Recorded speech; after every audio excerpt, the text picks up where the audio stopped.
आज हम पढ़ेंगे मूल संविधान और वर्तमान संविधान में क्या अंतर है।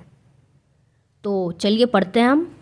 मूल संविधान में 395 अनुच्छेद है, जबकि वर्तमान संविधान में 395 अनुच्छेद ही है, परंतु गणना की दृष्टि से 470 है।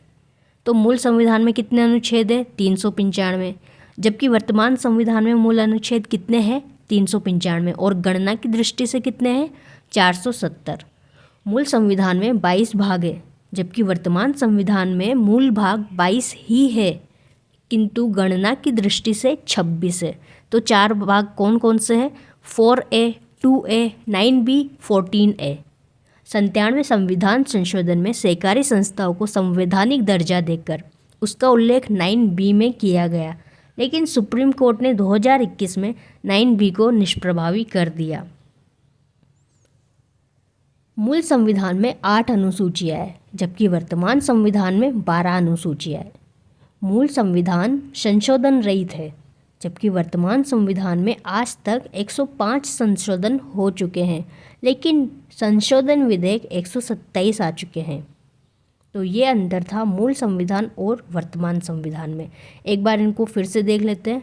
मूल संविधान में अनुच्छेद 395 और वर्तमान संविधान में भी 395, गणना की दृष्टि से 470। मूल संविधान में भाग 22, वर्तमान संविधान में मूल भाग 22, गणना की दृष्टि से 26। कौन कौन से? 4A, 2A, 9B, 14A। मूल संविधान में 8 अनुसूचियाँ, जबकि वर्तमान संविधान में 12 अनुसूचियाँ। मूल संविधान संशोधन रहित है, जबकि वर्तमान संविधान में 105 संशोधन हो चुके हैं। चलिए अब अनुसूचियाँ पढ़ते हैं। अनुसूचियाँ, स्केड्यूल्स। अनुसूचियाँ संविधान में शामिल नहीं हैं, इसके बजाय इन्हें अलग दस्तावेज के रूप में रखा जाता है। यह ध्यान दिया जाना चाहिए कि यद्यपि भारतीय संविधान की अनुसूचियाँ संविधान में नहीं है, लेकिन वे इसका हिस्सा है। नवंबर 1949 में अधिनियम के समय भारतीय संविधान में केवल 8 अनुसूचियाँ थी। पहली अनुसूची कौन सी है? पहली अनुसूची में भारत, उसके 28 राज्यों, 8 केंद्र शासित प्रदेशों व इनकी राजधानियों व इनके क्षेत्रीय अधिकार का उल्लेख है। संविधान के 69वें संशोधन के द्वारा दिल्ली को राष्ट्रीय राजधानी क्षेत्र घोषित किया गया। दिल्ली को राष्ट्रीय राजधानी क्षेत्र कौन सी अनुसूची के तहत घोषित किया गया? पहली अनुसूची के तहत। पहली अनुसूची में क्या है? भारत, उसके 28 राज्य और क्षेत्रीय अधिकार। अनुसूची जो दूसरी है उसमें क्या है?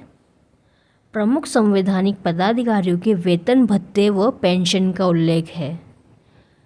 यहाँ पर ध्यान देने वाली बात है कि उपराष्ट्रपति के वेतन का प्रावधान इस अनुसूची में नहीं है, क्योंकि उपराष्ट्रपति को वेतन राज्यसभा के सभापति के रूप में मिलता है। तो अनुसूची 2 में क्या है? वेतन, भत्ते व पेंशन का उल्लेख। अनुसूची 3, जो तीसरी अनुसूची है, उसमें संवैधानिक पदाधिकारियों की शपथ का प्रावधान है। यहाँ पर ध्यान देने वाली बात है कि राष्ट्रपति, उपराष्ट्रपति व राज्यपाल की शपथ का प्रावधान यहाँ पर नहीं है। भारत में राष्ट्रपति, उपराष्ट्रपति, राज्यपाल, न्यायाधीश संविधान की रक्षा की शपथ लेते हैं। बाकी अन्य सभी पद व गोपनीयता की शपथ लेते हैं। तो पहली अनुसूची में क्या था? भारत, उसके राज्य, और दूसरी अनुसूची में क्या था? संवैधानिक पदाधिकारियों के वेतन, भत्ते व पेंशन का उल्लेख, और तीसरी अनुसूची में शपथ का प्रावधान। अनुसूची 4, जो चौथी अनुसूची है, उसमें क्या है? उसमें राज्यसभा में राज्यों व केंद्र शासित प्रदेशों के मध्य सीटों के आवंटन का उल्लेख है। सीटों के आवंटन का उल्लेख कौन से अनुसूची में है? तो अनुसूची 4 में है। अनुसूची 5, अनुसूचित जाति व अनुसूचित जनजातीय क्षेत्र में प्रशासन चलाने का उल्लेख अनुसूची 5 में है। SC/ST क्षेत्र में प्रशासन का उल्लेख कौन से अनुसूची में? अनुसूची 5 में है। भारत में किसी भी क्षेत्र को जाति व जनजातीय क्षेत्र घोषित करने का अधिकार राष्ट्रपति में निहित है। छठी अनुसूची, छठी अनुसूची में पूर्वोत्तर के 4 राज्यों में प्रशासन चलाने के नियमों का उल्लेख है। असम, मेघालय, मिजोरम और त्रिपुरा, इन चारों राज्यों में प्रशासन का उल्लेख। असम, मेघालय, मिजोरम, त्रिपुरा, इनकी जनजातियों पर प्रशासन चलाने का उल्लेख कौन से अनुसूची में है? अनुसूची 6 में। अनुसूची 7, इसमें क्या है? केंद्र व राज्यों के मध्य शक्तियों का विभाजन। केंद्र व राज्यों के मध्य शक्तियों का विभाजन कौन से अनुसूची में है? अनुसूची 7 में है। तो केंद्र व राज्यों के मध्य शक्तियों का विभाजन निम्न तरीके से किया गया है। पहली है संघ सूची, इसमें मूल विषय 97 है, जबकि वर्तमान में 100 विषय हैं। जो संघ सूची है, इस पर कानून बनाने का अधिकार केंद्र की सरकार या संसद को ही होता है। सभी राष्ट्रीय महत्व के विषय संघ सूची में ही उल्लेखित है, जैसे कि विदेश नीति, रक्षा, युद्ध, रेल, डाक, मुद्रा, बैंकिंग आदि। तो संघ सूची पर कानून बनाने का अधिकार किसको है? केंद्र की सरकार या संसद को। राज्य सूची, राज्य सूची में मूल विषय 66 है, जबकि वर्तमान में 61 विषय हैं। राज्य सूची में मूल विषय कितने हैं? 66 और वर्तमान में 61 विषय हैं। राज्य सूची पर कानून बनाने का अधिकार राज्य सरकार या विधानमंडल को होता है। राज्य सूची में शामिल प्रमुख विषय हैं जैसे पुलिस, जेल, स्थानीय शासन, कृषि आदि सभी विषय जो राष्ट्रीय हित के नहीं हैं। राज्य सूची पर कानून बनाने का अधिकार किसको है? राज्य सरकार या विधानमंडल को। 42वें संशोधन के द्वारा शिक्षा, वन, वन्यजीव, बाट व मापतोल, सामाजिक न्याय को राज्य सूची से निकालकर समवर्ती सूची में डाला। राज्य सूची के विषयों पर कानून बनाने का अधिकार सामान्यतः राज्यों के पास होता है, लेकिन निम्न परिस्थितियों में राज्य सूची के विषय पर कानून केंद्र की सरकार द्वारा बनाया जाएगा। तो ये परिस्थितियाँ कौन कौन सी है देखते हैं। अनुच्छेद 249 के तहत राज्यसभा के द्वारा 2/3 बहुमत से प्रस्ताव पारित करके राज्य सूची के विषय को राष्ट्रीय महत्व का घोषित किया जा सकता है। 2/3 बहुमत से प्रस्ताव पारित करके राज्य सूची के विषय को राष्ट्रीय महत्व का घोषित किया जा सकता है। अनुच्छेद 249 के तहत राज्यसभा में यह कानून केवल 1 वर्ष के लिए मान्य होगा। अनुच्छेद 250 में देश में आपातकाल के समय राज्य सूची में कानून केंद्र की सरकार द्वारा बनाया जाएगा। यह कानून आपातकाल की समाप्ति के बाद भी अगले 6 माह तक प्रभावी रहेगा। तो देश में आपातकाल के समय राज्य सूची के विषय पर कानून केंद्र की सरकार द्वारा बनाया जाएगा। कौन से अनुच्छेद के तहत? अनुच्छेद 250 के तहत। अनुच्छेद 252 के तहत 2 या 2 से अधिक राज्यों के निवेदन करने पर राज्य सूची के विषय पर कानून केंद्र की सरकार द्वारा बनाया जाएगा। 2 या 2 से अधिक राज्य निवेदन करें और राज्य सूची के विषय पर कानून केंद्र की सरकार बनाए, ये कौन से अनुच्छेद में है? अनुच्छेद 252 में है। अनुच्छेद 249 में क्या था? अनुच्छेद 249 में राज्यसभा के द्वारा 2/3 बहुमत से प्रस्ताव पारित करके राज्य सूची के विषय को राष्ट्रीय महत्व का घोषित किया जा सकता था। अनुच्छेद 250 में आपातकाल के समय राज्य सूची में कानून केंद्र की सरकार द्वारा बनाया जाएगा। अनुच्छेद 252 में 2 या 2 से अधिक राज्यों के निवेदन करने पर राज्य सूची के विषय पर कानून केंद्र की सरकार द्वारा बनाया जाएगा। अनुच्छेद 253 के तहत अंतर्राष्ट्रीय संधि व समझौतों के समय राज्य सूची के विषय पर कानून केंद्र की सरकार द्वारा बनाया जाएगा। अंतर्राष्ट्रीय संधि व समझौतों के समय कौन बनाएगा कानून? केंद्र की सरकार। ये किस में उल्लेख है? कौन से अनुच्छेद में है? अनुच्छेद 253 में अंतर्राष्ट्रीय संधि समझौतों के समय राज्य सूची के विषय पर कानून केंद्र की सरकार द्वारा बनाया जाएगा। समवर्ती सूची। समवर्ती सूची में मूल विषय 47 है, वर्तमान में 52 विषय है। समवर्ती सूची पर कानून बनाने का अधिकार केंद्र व राज्यों दोनों के पास होता है, लेकिन विवाद की स्थिति में केंद्र का कानून मान्य होगा। इसमें कुछ प्रमुख विषय हैं जैसे कि विवाह, तलाक, शिक्षा, बिजली, वन आदि।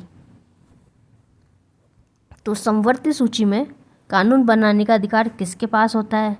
केंद्र व राज्य दोनों के पास। राज्य सूची में किसके पास होता है? राज्य व विधानमंडल के पास। और जो संघ सूची है उसमें कानून बनाने का अधिकार किसके पास होता है? केंद्र के पास। अब आते हैं अवशिष्ट विषय। ऐसे विषय जिनका उल्लेख इन तीनों सूचियों में नहीं है, इन पर कानून बनाने का अधिकार केंद्र की सरकार को है, अवशिष्ट विषय है। अवशिष्ट विषय कौन कौन से हैं? साइबर क्राइम और सरोगेसी। 8वीं अनुसूची। 8वीं अनुसूची में भाषाओं का उल्लेख है। संवैधानिक मान्यता प्राप्त भाषाएं संविधान में मूल 14 थी। जो मूल संविधान में 14 भाषाओं का उल्लेख था, लेकिन वर्तमान में 22 भाषाएं हैं। मूल संविधान में 14 भाषाएं निम्न थी: हिंदी, संस्कृत, उर्दू, पंजाबी, ओडिया, कश्मीरी, मराठी, कन्नड़, तमिल, तेलुगु, मलयालम, बांग्ला, असमिया। हिंदी, संस्कृत, उर्दू, पंजाबी, ओडिया, कश्मीरी, मराठी, कन्नड़, तमिल, तेलुगु, मलयालम, बांग्ला, असमिया। 3 प्रस्तावित भाषाएं हैं संविधान में: राजस्थानी, भोजपुरी, बोटी। ये प्रस्तावित भाषाएं हैं, अभी इनको मान्यता प्राप्त नहीं हुई है। कौन सी? राजस्थानी, भोजपुरी और बोटी। देखते हैं, मूल संविधान में 14 भाषाएं थी, उसके बाद 22 भाषाएं कौन से संविधान से जोड़ी गई?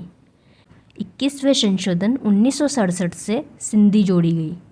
71वें संशोधन 1992 से नेपाली, मणिपुरी, कोंकणी जोड़ी गई। 92वें संशोधन 2003 से बोडो, डोगरी, संथाली, मैथिली जोड़ी गई। और 96वें संशोधन 2011 के द्वारा उड़िया भाषा का नाम ओडिया किया गया। 21वें संशोधन 1967 से कौन सी भाषा जोड़ी? सिंधी। 71वें संशोधन 1992 से कौन सी भाषाएं जोड़ी? नेपाली, मणिपुरी, कोंकणी। और 92वें संशोधन 2003 से कौन सी भाषाएं जोड़ी? बोडो, डोगरी, संथाली, मैथिली। 96वें संशोधन 2011 के द्वारा उड़िया भाषा का नाम ओडिया किया गया। तो अनुसूची 8 में भाषाओं का उल्लेख था। अब आती है अनुसूची 9। जो 9वीं अनुसूची है, यह अनुसूची संविधान में पहले संशोधन के द्वारा जोड़ी गई थी। जो संविधान का पहला संशोधन हुआ उसमें कौन सी अनुसूची जोड़ी? अनुसूची 9 या 9वीं अनुसूची संविधान के पहले संशोधन से जोड़ी गई। जमींदारी प्रथा के उन्मूलन से संबंधित राज्य विधानसभाओं द्वारा पारित अधिनियमों और विनियमों को इस अनुसूची के तहत वर्णित किया गया है। अन्य मामलों से निपटने वाले संसद के अधिनियमों और विनियमों को भी इस अनुसूची में शामिल किया गया है। इसमें भूमि कानूनों का उल्लेख किया गया है। 9वीं अनुसूची में भूमि कानूनों का उल्लेख किया गया है और कहा कि संसद में कोई भी कानून बनाकर 9वीं अनुसूची में उल्लेख करे तो उसके खिलाफ न्यायालय में अपील नहीं की जा सकती। अर्थात न्यायिक पुनरावलोकन पर रोक, न्यायालय में अपील नहीं की जा सकती अगर अनुसूची 9 में उसका उल्लेख करे तो। 1973 के केशवानंद भारती बनाम केरल राज्य मामले में इस बात को सर्वोच्च न्यायालय में चुनौती दी। 2007 में सुप्रीम कोर्ट ने निर्णय देते हुए कहा कि 24 अप्रैल 1973 के बाद अगर कोई विषय 9वीं अनुसूची में डाला जाता है तो उसके खिलाफ कोर्ट में अपील की जा सकती है।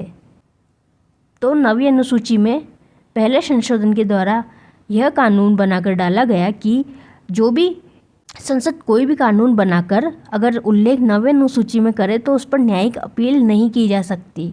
उसको केशवानंद भारती बनाम केरल राज्य मामले में चुनौती दी थी और इसका निर्णय सुप्रीम कोर्ट ने बदला और कहा कि 24 अप्रैल 1973 के बाद अगर कोई विषय 9वीं अनुसूची में डाला जाता है तो उसके खिलाफ कोर्ट में अपील की जा सकती है। केशवानंद भारती बनाम केरल राज्य 24 अप्रैल 1973 मामले में संविधान की आधारभूत संरचना का ऐतिहासिक सिद्धांत दिया गया था। 10वीं अनुसूची। जो अनुसूची 10 है, यह संविधान में 52वें संशोधन 1985 के द्वारा जोड़ी गई। इसमें दल बदल पर रोक लगाई गई। 10वीं अनुसूची कौन से संशोधन से जोड़ी? 52वें संशोधन 1985 के द्वारा 10वीं अनुसूची को जोड़ा गया। 10वीं अनुसूची में दल बदल पर रोक लगाई गई। 52वें संशोधन के द्वारा कहा कि जीते हुए सदस्यों का 1/3 सदस्यों से कम सदस्य दल बदल करते हैं तो उनकी सदस्यता को समाप्त कर दिया जाएगा। 91वें संशोधन के द्वारा कहा कि जीते हुए सदस्यों का 2/3 सदस्यों से कम सदस्य दल बदल करते हैं तो इनकी सदस्यता को समाप्त कर दिया जाएगा। 52वें संशोधन में 1/3 सदस्य थे। 91वें संशोधन में 2/3 सदस्य। दल बदल की स्थिति में सदस्यता समाप्त करने का अधिकार संबंधित सदन के अध्यक्ष या सभापति को है। यह दल बदल वाला कानून संसद व विधानमंडल के सदस्यों पर ही लागू होता है, जबकि पंचायती राज संस्थाओं पर लागू नहीं होता है।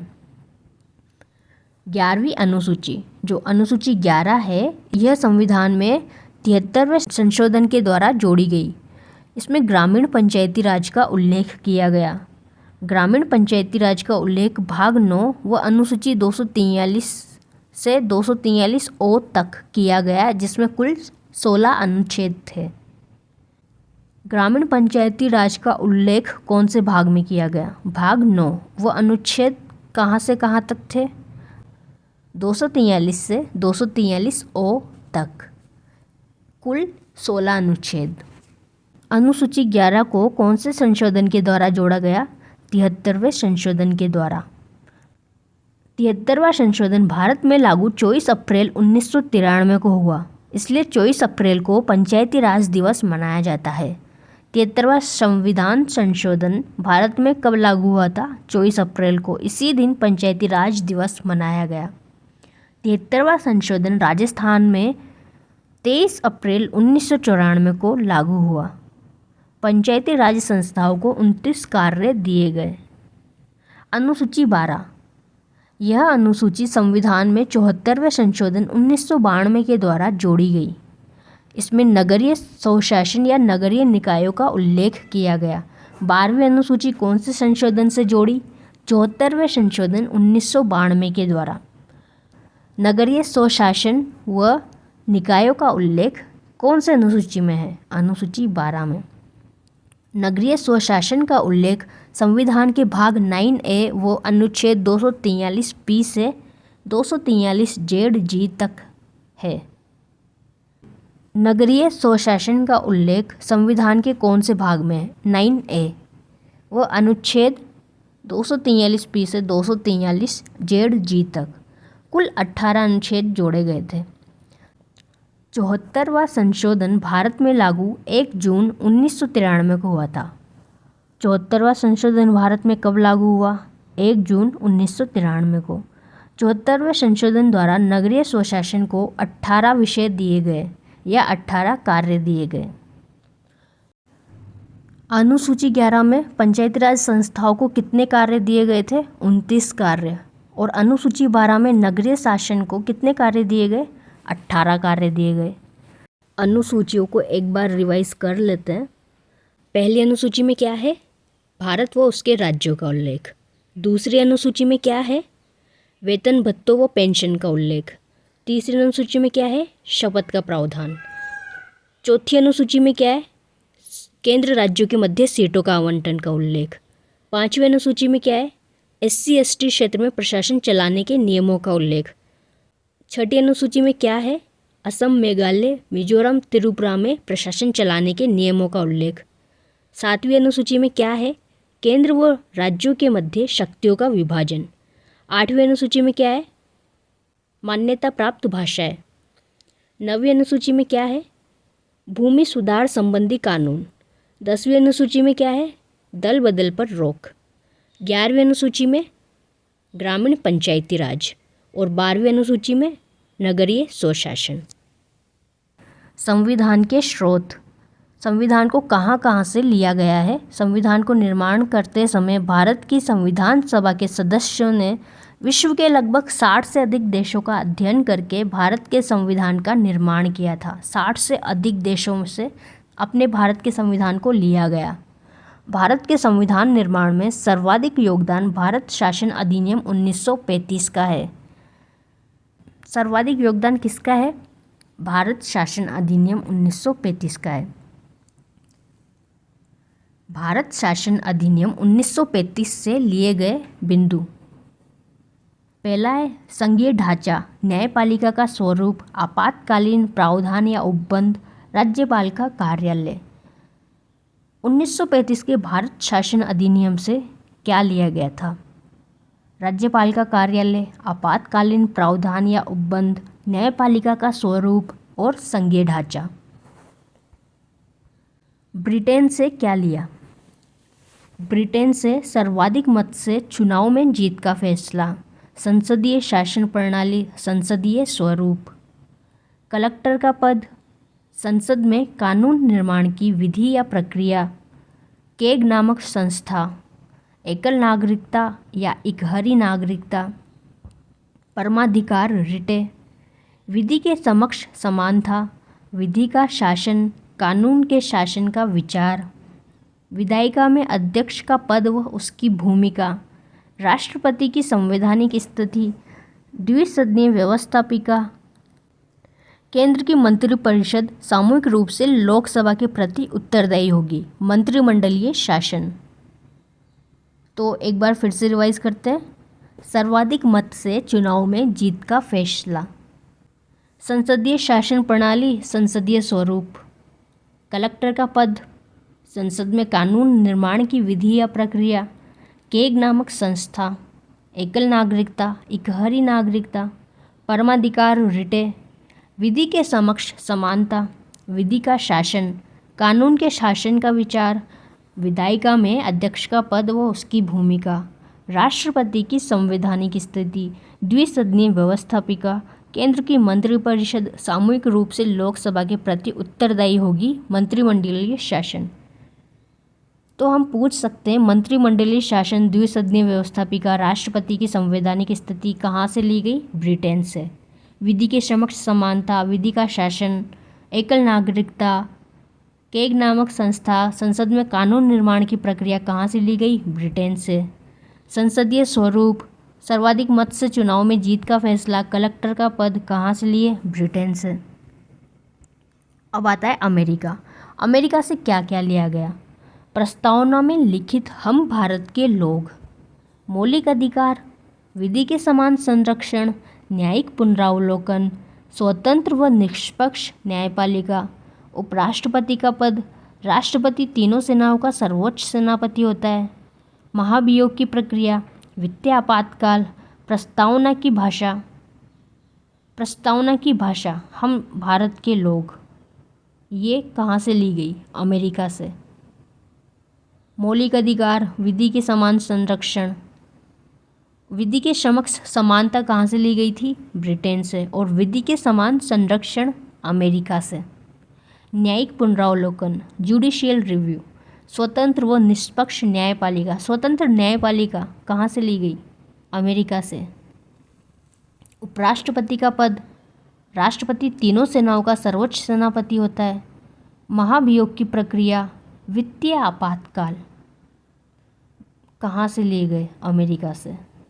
वित्तीय आपातकाल, महाभियोग की प्रक्रिया अमेरिका से। प्रस्तावना में लिखित हम भारत के लोग, प्रस्तावना की भाषा। मौलिक अधिकार, विधि के समान संरक्षण, न्यायिक पुनरावलोकन, स्वतंत्र व निष्पक्ष न्यायपालिका, न्यायपालिका की स्वतंत्रता। उपराष्ट्रपति का पद, राष्ट्रपति तीनों सेनाओं का सर्वोच्च सेनापति होता है। महाभियोग की प्रक्रिया, वित्तीय आपातकाल, प्रस्तावना की भाषा। आयरलैंड। आयरलैंड से क्या लिया गया? आयरलैंड से नीति निर्देशक तत्व, राष्ट्रपति के निर्वाचन की प्रक्रिया। राष्ट्रपति राज्यसभा में 12 सदस्यों को मनोनीत करेगा। नीति निर्देशक तत्व कहाँ से लिए गए? आयरलैंड से। राष्ट्रपति के निर्वाचन की प्रक्रिया आयरलैंड से। राष्ट्रपति राज्यसभा में 12 सदस्यों को मनोनीत करेगा।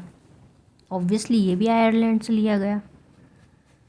तो आयरलैंड से क्या क्या लिए गए? नीति निर्देशक तत्व, राष्ट्रपति के निर्वाचन की प्रक्रिया, राष्ट्रपति राज्यसभा में 12 सदस्यों को मनोनीत करेगा। अब आता है ऑस्ट्रेलिया। ऑस्ट्रेलिया से समवर्ती सूची, प्रस्तावना की भाषा, शैली या भावना, संयुक्त बैठकें और केंद्र राज्य संबंध। अमेरिका से प्रस्तावना की भाषा ली गई है, जबकि ऑस्ट्रेलिया से भाषा, शैली या भावना ली गई है। ऑस्ट्रेलिया से समवर्ती सूची, संयुक्त बैठकें, केंद्र राज्य संबंध। केंद्र राज्य संबंध, समवर्ती सूची, संयुक्त बैठकें कहाँ से ली गई? ऑस्ट्रेलिया से। अब आता है कनाडा। कनाडा से सशक्त केंद्र, संघीय शासन प्रणाली, अर्धसंघात्मक सरकार का स्वरूप, अवशिष्ट विषय पर कानून केंद्र की सरकार द्वारा बनाया जाएगा। केंद्र व राज्यों के लिए एक संविधान, राज्यपाल की नियुक्ति की प्रक्रिया, राष्ट्रपति सुप्रीम कोर्ट से परामर्श मांग सकता है। कनाडा से क्या क्या लिया गया?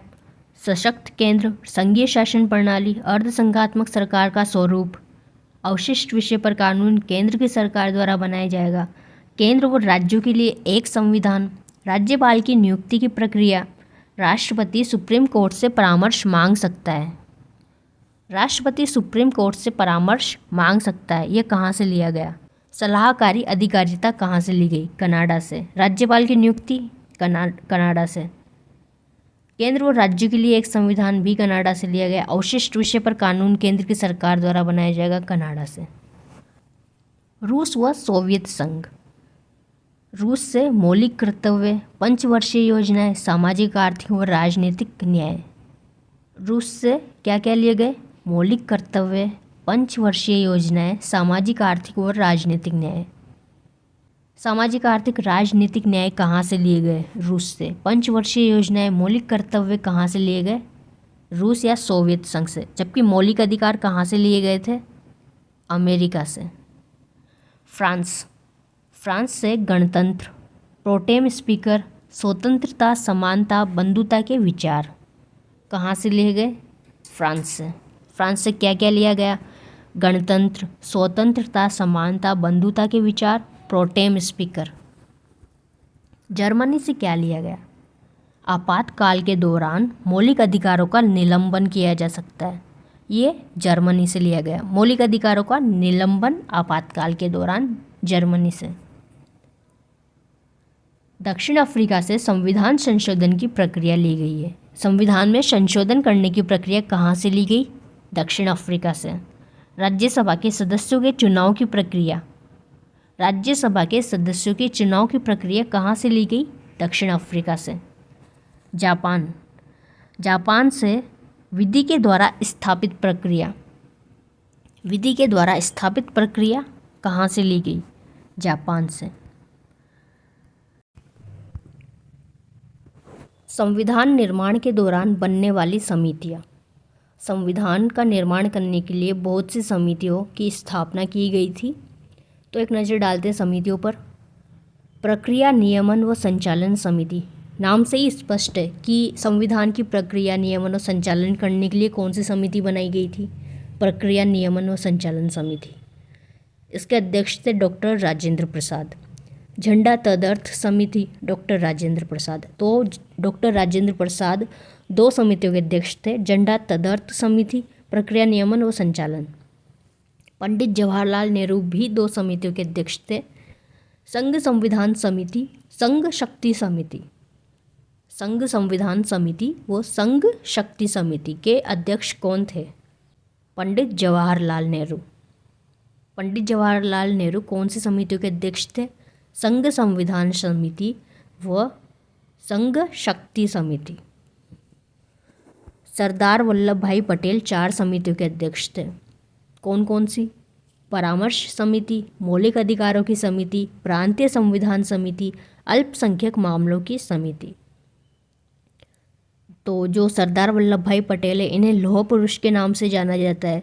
इन्होंने देश को एकजुट करने में महत्वपूर्ण भूमिका निभाई थी। रियासतों का विलय इन्होंने ही किया था और स्टैच्यू ऑफ यूनिटी इसी वजह से बना हुआ है। तो प्रांतीय संविधान समिति का अध्यक्ष तो इन्हें बनना ही था। अल्पसंख्यक मामलों की समिति, मौलिक अधिकारों की समिति, परामर्श समिति के अध्यक्ष कौन थे? सरदार वल्लभ भाई पटेल। नीति निर्देशक तत्वों की समिति, प्रारूप समिति या मसौदा समिति, इनके अध्यक्ष थे डॉक्टर भीमराव अंबेडकर। प्रारूप समिति व मसौदा समिति, जो संविधान का ड्राफ्ट है वो किसने तैयार किया था? BN राव ने किया था। बट जो प्रारूप समिति वो मसौदा समिति है वो उसके अध्यक्ष कौन थे? डॉक्टर भीमराव अंबेडकर। नीति निर्देशक तत्वों की समिति, प्रारूप समिति, मसौदा समिति के अध्यक्ष डॉक्टर भीमराव अंबेडकर। मौलिक अधिकारों की उप समिति के अध्यक्ष कौन थे? JB कृपलानी। जबकि मौलिक अधिकारों की समिति के अध्यक्ष कौन थे? सरदार वल्लभ भाई पटेल। अल्पसंख्यक मामलों की उप समिति के अध्यक्ष कौन थे? HC मुखर्जी। जबकि अल्पसंख्यक मामलों की समिति के अध्यक्ष कौन थे? सरदार वल्लभ भाई पटेल। तो अनुसूचियाँ कंप्लीट होती है। अब प्रस्तावना, मौलिक अधिकार हम पढ़ेंगे अगली क्लास में।